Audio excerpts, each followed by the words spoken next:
What's up, buddies? What the gym? I'm joined by Glen Kellaway from the basement as we review his all-time favorite album. That's Jethro Tull's Aqualung. For in my opinion, the greatest year of music, 1971. How are you doing, Glenn? I am doing fantastic. Thank you for inviting me on to do this. I was excited to do this with you. Yeah, I'm looking forward to doing this. It's the only Jethro Tull album I've actually heard. I've not Really heard any of their other ones. interesting. You have quite an interesting journey ahead of you if you check out more. Yeah, I'd like to check out more at Yeah. some point. I'm currently going through a lot of David Bowie albums for the first time. Oh wow, that's great. I don't think there's I'm a on bad David Bowie album. They're all I'm great. on, I'm on Young Americans next. Yeah, good album. We've got to get to that one. Excellent. Would Yeah, love to do a Bowie video with you in the future when you're ready. yeah, we could do that. I've got a few more of his albums to get through first. So I'm curious, can I ask you a question? I know I'm the guest and you're the host, but I want to ask you, what Yeah, made you want to review Aqualung? it's in my top 100 albums. So it's Yeah, one I wanted to get to at some point. But excellent. it's not enough. There's not enough videos about Jethro Tull really. Yeah, that's excellent.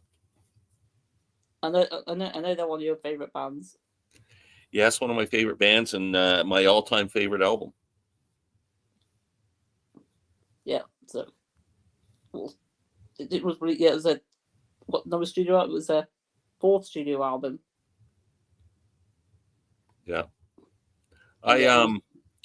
so my introduction to Jethro Tull was like through what we used to have underground radio back in the late '60s, and when their first album, This Was, came out, which was a blues album, totally different from what Aqualung is. And they used to play a song called Beggar's Farm, and I used to really like it, and that was my introduction to Tull. But they put out two other albums, Benefit and Stand Up, and I never paid any attention to them at all. I'd never heard a note of them. And then for some reason, when I saw Aqualung came out and I just saw it sitting on the record shelf there, I was It really was. intrigued and I It bought it wasn't. It just wasn't because of sitting the on the. cover. It wasn't sitting on the park bench, was it? No, after I got it, I sat on the park bench. Yeah, but that I bought it solely based on the cover. Yeah, I love the album cover. Oh yeah, it's fantastic. Fantastic. Yeah, it's brilliant. And a lot of people think that's supposed to be Ian Anderson from Jethro Tull on the cover, but it's not. It's just supposed to be a homeless man, Yeah, vagrant, tramp, as they called them back then, more than a homeless man. But he just happened to have long hair and kind of looked like Ian Anderson, but it's not him. so, but it was a real person though. Yeah, I believe it was based on a real person. Cool. It's a watercolor. Yeah, The artist did it watercolor.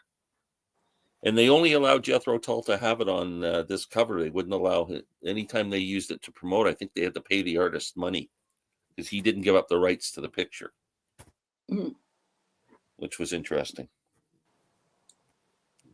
well, there's 11 songs here, so we'll begin with the first song, which is it's a title track, Aqualung.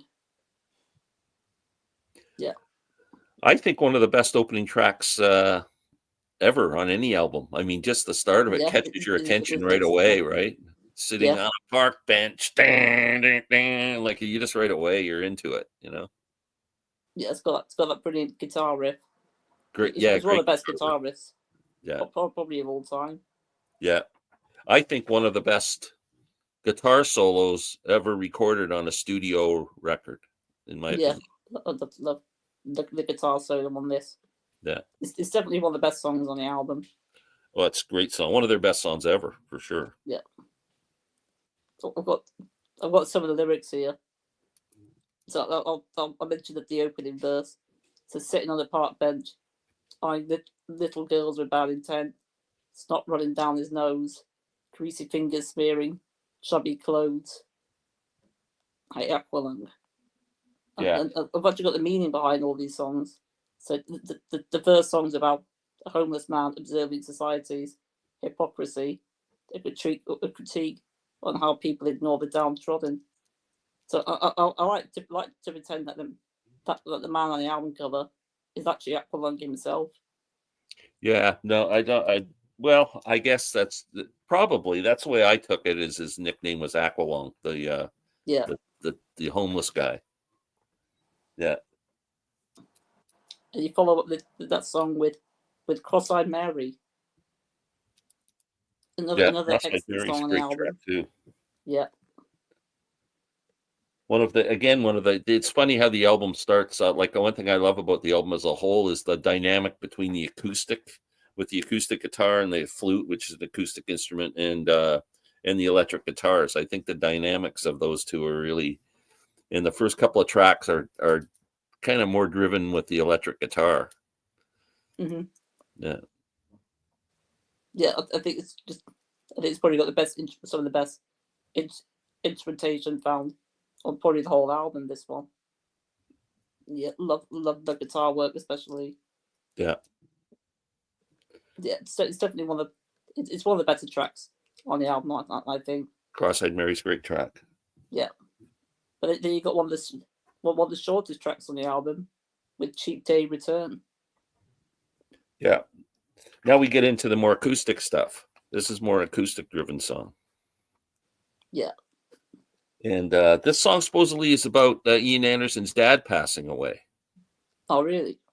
Yeah. And you see it in the lyrics. He mentions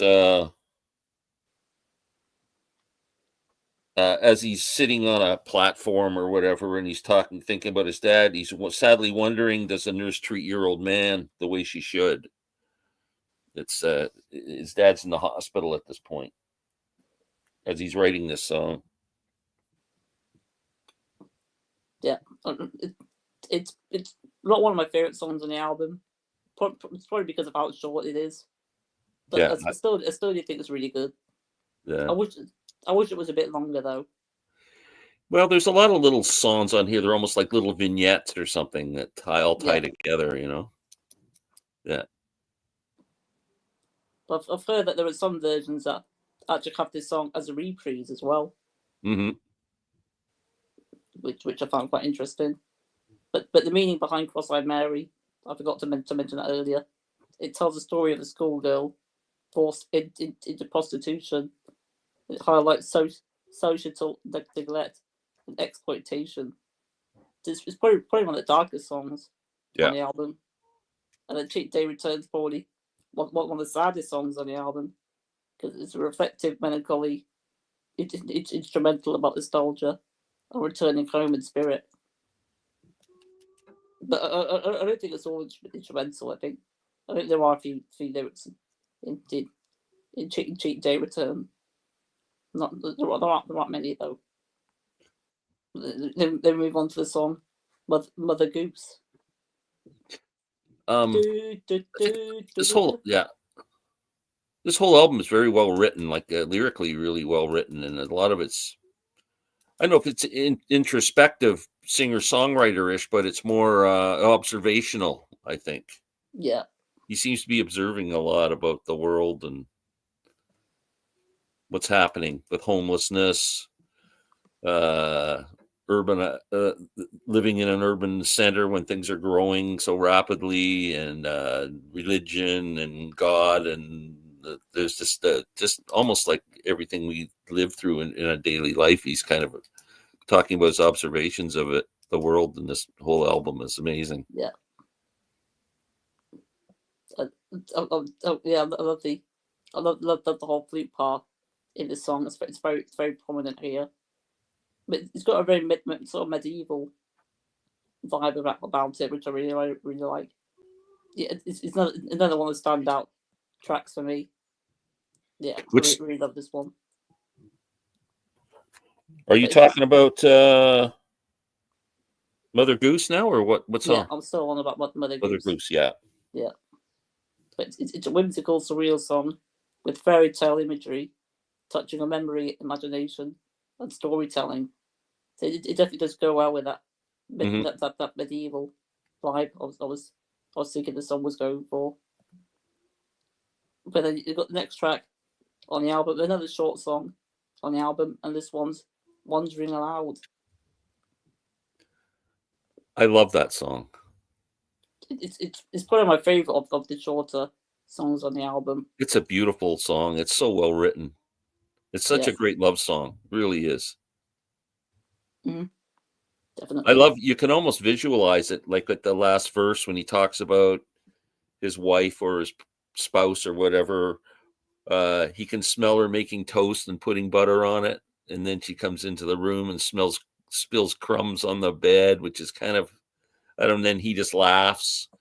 You know what I mean? And then it's always only the giving that makes you what you are. It's there's a real love there. Like, if you're in a bad relationship and someone spilt crumbs in your bed, you'd be going, "Get the heck out of here." And he's laughing and thinking how cute she is.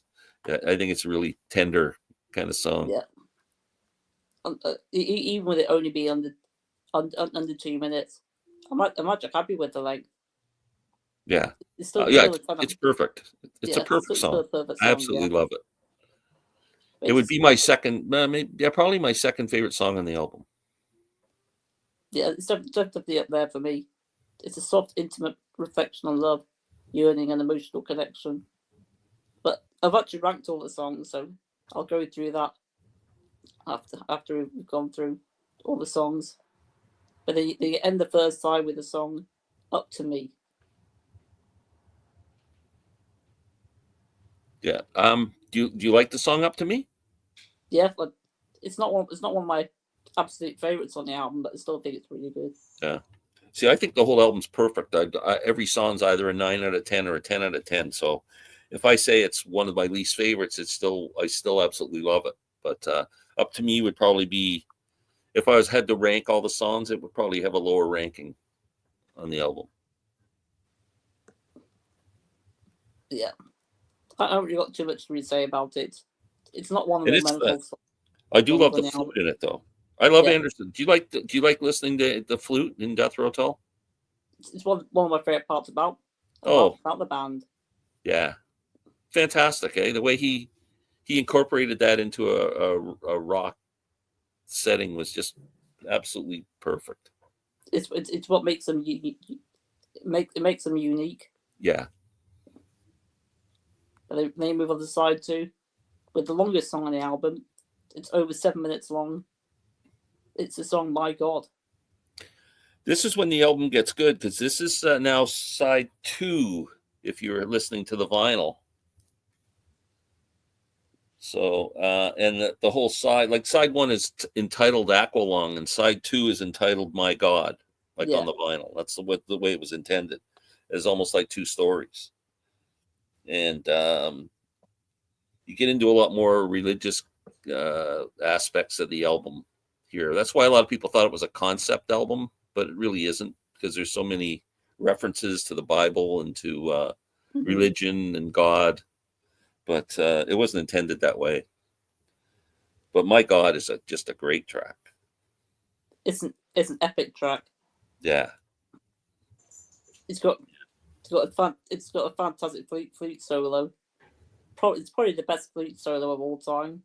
Yeah, it's an excellent song. Great way to start side 2. Yeah. I wouldn't have minded if it was the album closer. I think it would have worked just as well being a closer to the album. You can't. I can't agree with that, because the album closer is one of my favorite closing tracks of an album of all time. I actually prefer the album closer. Oh, the wind up is just one of my favorite pieces of music. I just think "My God" just has that more epic sound to me. Yeah, definitely. They're great bookends for a side of music, to start one with one and then end with the other. I agree. I prefer "Wind Up." I just think "My God" might be just as good of an album closer as "Wind Up" is. Yeah. But they move on to the song "Hymn 43." Yeah, another great song. This whole side is just perfect. Do you know why it's 43? Well, it's maybe the song, isn't it? I don't know. No, I don't know, actually. I don't know either. I thought you might know. No. Him 43. No, I don't know. But yeah, read up this one. I don't know that. That's a good question. I never questioned it.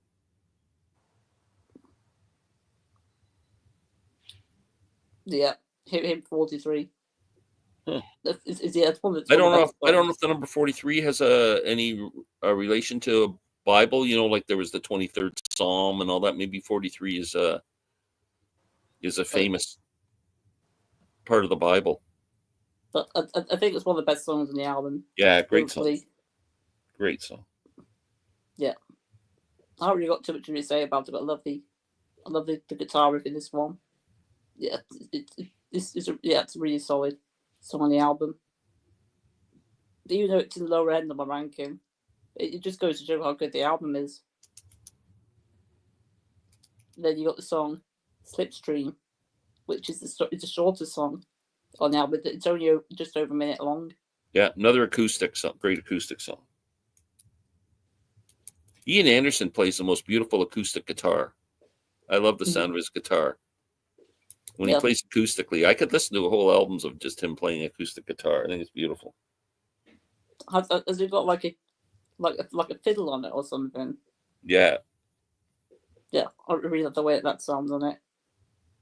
But I wish it was a bit longer than just over a minute. Maybe an extra minute or two. Well, I would have been alright with it. But then you move on to the song Locomotive Breath. Spoiler alert. It's my favorite song on the album. One of the great classic rock songs of all time. Man, that thing just moves along. Like I'm making a kind of a pun here, but it chugs along pretty good like a train. Yeah. I mean, it just does it. That you can almost hear a train go by, like that whole rattling of a train going train by. Rhythm. Yeah. Oh, it's an incredible song. Yeah. Definitely. But that's just brilliant. I forgot to mention the meaning for him 43 is a sarcastic critique of religious and political hypocrisy, mocks false piety. I think that's what it says. And then for Slipstream, there is. So it's a dreamy instrumental interlude, evokes movement and freedom like gliding through life. And then for Locomotive Breath, it's about a man losing control of his life, like a train speeding downhill, metaphor for chaos and fate. Yeah. But I love the way the flute sounds on this, and the electric guitar. Even the drums is worth mentioning here as well. Oh, for sure. Yeah, it's a brilliant classic 70s rock song. In my opinion. It's fantastic. Yeah. And then you close with a song that's almost as fantastic, and that's Wind Up. Oh, brilliant. Brilliant. Yeah. Just his you can tell he's how do you say it?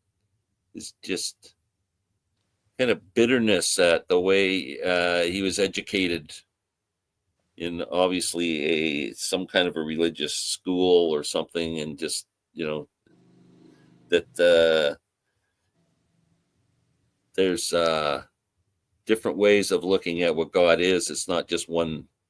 There's not just one way, or the way they're trying to basically ram it down his throat. And he's saying that no, my God's not the kind you have to wind up on Sunday, right? I'm not like there's those. We all know people who all week long they're carrying on like maniacs, and then on Sunday they go to church and everything's okay. His God is somebody he can live with all week, all 24 hours a day, 7 days a week, and he doesn't have to prove his love of God by going to church every Sunday. It's pretty cool song. Mm-hmm. Yeah. Yeah. I love that it starts slow as well. And builds up. I think it's great. I picked this. I think the greatest side 2 of music ever on our studio album is Abbey Road.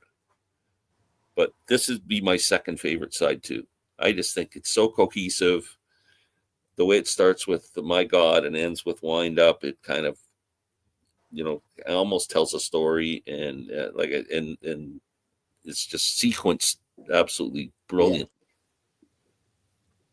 But then you got the meaning for this one focuses on frustration of human flaws, a sharp satirical look at people and society. But yeah, I think I prefer side 2 to side 1 of this. Oh, really?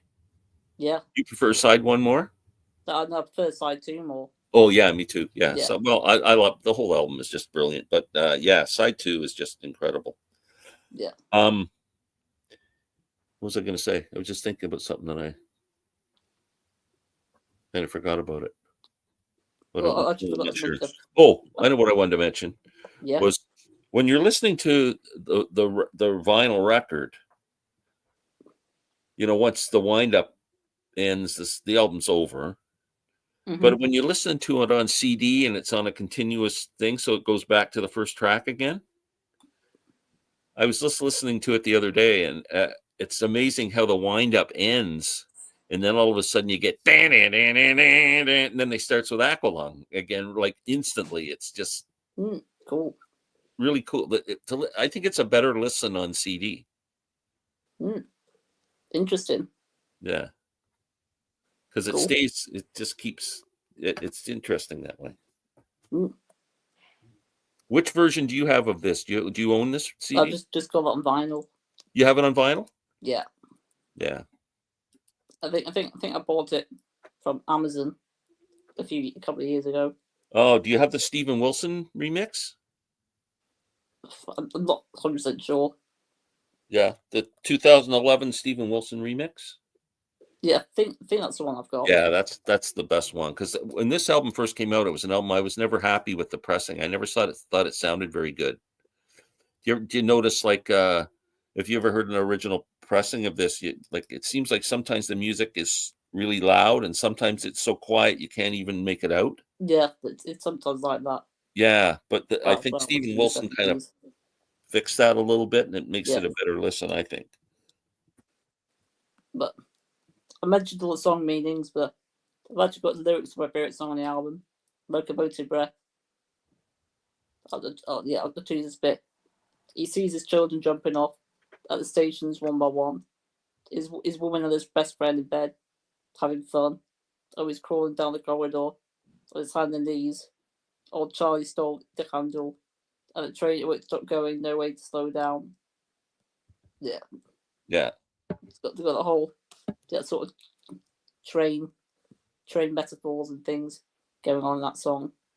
Yeah, that's great. I love that whole that the way they do that line in the train. It won't stop going, no, it won't slow down. It's just like it's great. Yeah, it's a great part of the song. And like I said, you can hear the train chugging along. They made the music so it sounds like you were watching a train go by and hearing the chugging of the wheels and whatever. It's a really amazing song. Great classic rock song. Yeah. I might as well quickly share my ranking of these songs. So my number 11 is Cheap Day Return, and my number 10 Slipstream. I gave both of them a 9 out of 10. My number 9 is Hymn 43. Number 8 is Up to Me, and I gave those two a 9.5 out of 10. But my number 7 to number 1, they're all 10 out of 10. Wow, very good. So my number 7 is My God. Number 6, Wandering Aloud. Number 5, Cross-Eyed Mary. Number 4, Mother Goose. Number 3, Wind Up. Number 2, the title track Aqualung. And yet my favourite's Locomotive Breath. That's a pretty good ranking. Can I do mine? Yeah, go ahead. Okay, number 10. Oh man, I love all these songs. I'm gonna say Up to Me is number. There's 11 songs, right? Up to Me. Yeah, 11. And then that's hard. Cross-Eyed Mary. And I'll say Slipstream.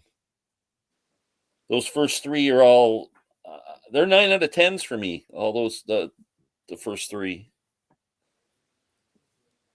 I'm trying to think. Locomotive Breath, Aqualung. My God. Well, give me a second. I'm actually going to change some of mine. I think we're going to have Up to Me number 9. I think him 43 number 8. 4, 5, 6, 7, 8. So yeah, I'll swap those two around. Oh, give me 1 second. Cheap Day Return. I don't know if I'm missing something here. I got I would say Up to Me would be my least favorite. Cross-Eyed Mary, Slipstream, Cheap Day Return. Then Mother Goose, Hymn 43, My God, Aqualung would be my third favorite. Locomotive Breath would be Aqualung would be my fourth favorite. Locomotive Breath, my third favorite. Wondering Aloud, my second favorite, and Wind Up, my first favorite. And I would this whole album is a 12 out of 10 for me, so it's hard not to rate every song 10, but I'd say the first 5 songs are 10 out of 10 and the rest are 9.5. Like I can listen to this album 1,000 times a day. I never get sick of it, ever. Well, I'm going to be giving it a 9.75. Let's do that. It's not quite in the 10s for me. Not quite a 10 for you? Yeah. What's a 10 album for you? I got to ask. Rubber Soul. Rubber Soul's a 10? Oh, yeah. Oh. In fact, I might as well go through. So Abbey Road is my all-time favorite. Yeah. And I've got Revolver as well. Let's see. Wow. So what do you think? Do you have any idea what your next Jethro Tull album would be? At the moment, I wasn't planning on going through any more because I've actually got back over 80 albums to get through. If my second favorite Jethro Tull album is Minstrel in the Gallery. So I'll probably do the next album after Aqualung or the one before it. Yeah. Yeah, I think Benefit's a bit of a harder listen. I would say Minstrel in the Gallery is very there's a lot of really beautiful acoustic songs on that album that flows really nicely all the way through. Is that your second favorite? Stand Up is a great album. Now the album Stand Up, hold on a second. I got to show you something. I got some homework for you to do here. You know the song Hotel California by the Eagles? Yeah. So there's a song on Stand Up. Give me a second to get the name of the song now. It's not Jeffrey Goes to Leicester Square. I'll look at the track list myself. I think it's We Used to Know. There's a song on Stand Up called We Used to Know. It was written probably 4 years or 5 years before Hotel California. It has exactly the same chord progression, exactly the same melody. And when you listen to the instrumental part where in the guitar from Hotel California, it is exactly the same as the flute part in that song. It's like Don Felder from the Eagles had to have heard this song sometime and subconsciously thought he was making up the melody because it's just too much alike. I'll have to check it out after this then. You do that. Yeah. Listen to Hotel California and then listen to We Used to Know. Lyrically, it has nothing to do with each other, but musically, it's identical. So, what's your second favorite Jethro Tull album? Minstrel in the Gallery is my second favorite Tull album. I'll give that a listen at some point. Yeah. In fact, especially there's a song called Requiem, and then it goes into another song called One White Duck and Nothing at All. There's like a passage of 3 acoustic songs together that just are brilliant. Yeah, I'll add it on my list. Yeah. I'll make it one I get to soon. Well, I'm glad you're getting into Jethro Tull because, one of my favorite bands. They got so many great albums. Yeah. And even their new album, I really like it. It's called Curious Ruminant. You might want to give it a listen. It's pretty good. When did that release? This year, earlier this year.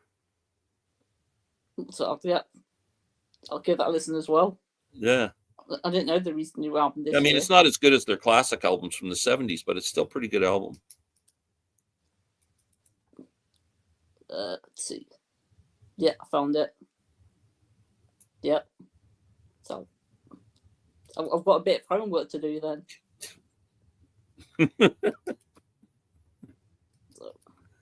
I'm just trying to think. I made some notes here. I'm trying to think if there's anything else I wanted to say about this album.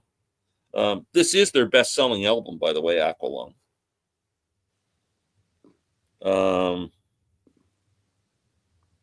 I think everything was kind of. We touched on pretty much everything. There's one more thing I want to touch upon before we conclude this, and that's why they called Jethro Tull. Yeah, it's because it was a name that their agent chose. Jethro Tull's an actual person. Yeah, he was actual from like the 1600s or something. He was an English agriculturalist. Yeah. Agriculturist, yeah. It turned out to be a pretty cool name. Yeah, I like it. Yeah. I don't know anybody else called Jethro. Well, except Beverly Hillbillies, if you ever watched that TV show in North America. I've never watched that. I know what it is though, but I never. And there was an old country musician named Jethro Burns. That's about it. Not many Jethros out there, especially English. That doesn't sound like an English name, does it? No. It kind of sounds like a Southern U.S. name, like it's something to come out of Alabama or something. It wouldn't surprise me. Yeah. Anyone watching wasn't subscribed to Glen's channel, please go ahead and do so. It's Glen Kellaway for the basement. So Thank you. Any videos lined up for your channel? Not really. I just did a video this morning on my favorite 8 American bands. And I try and do a video every day, but it's hard every day to come up with topics, but I try my best. So I haven't really got anything exciting on the board here, but I'll come up with something. Well, you might. I will definitely promote this video. When are you gonna upload this? Well, it's live, so it'll be. Oh, we're live. Channel, yeah. Duh. Okay. Well, I'll do it. I'll probably do a little Jethro Tull video tomorrow so I can promote it. Yes, you can go ahead and do that. Yeah. I appreciate that. Yeah, no problem at all. You're a good man, Adam. It's always fun to do stuff with you. Yeah. Anytime. To get you on my channel again at some point with Sam maybe. Yeah. Yeah. Too bad we couldn't get Rich up to do this one too. Rich, if you're out there watching, we love you. Wait, he's gonna be on my channel next week. Oh, is he? Excellent. We're going to talk about Cat Stevens. Oh, nice. Yeah. Nice. That's a great topic too. But my next video is going to be about top 5 albums and songs by the Kinks. Oh, excellent. Yeah. There's a video I just saw. David Bowie, they have a big box set coming out next month for David Bowie. Is kind of all the end of his career. And there's a video on YouTube they've just released with him doing a cover of the Kinks' Waterloo Sunset. I'd never heard it before. Is it from the... It's a bonus track from an old album or something, but they're going to be releasing it on the new box set coming out. So I think that's why they put it on YouTube now to promote the new box set. Listen to Bowie. Version. Yeah, so listen to Bowie do Waterloo Sunset. They just released it yesterday. I thought I already heard. Yeah, it'd be interesting. It's interesting. No, yeah. I'll have to check it out. It sounds pretty close to the Kinks version. Yeah, I'll check it out after this. But thanks for watching, everyone. Do you have any final words, Glenn? No, thank you so much for everyone. Please, everyone, support Adam. Subscribe, view, thumbs up. Got a great channel. Thumbs up, please. Yeah, subscribe as well, please. Until next time, peace out, peace and love, and ciao. Thanks for watching. Goodbye.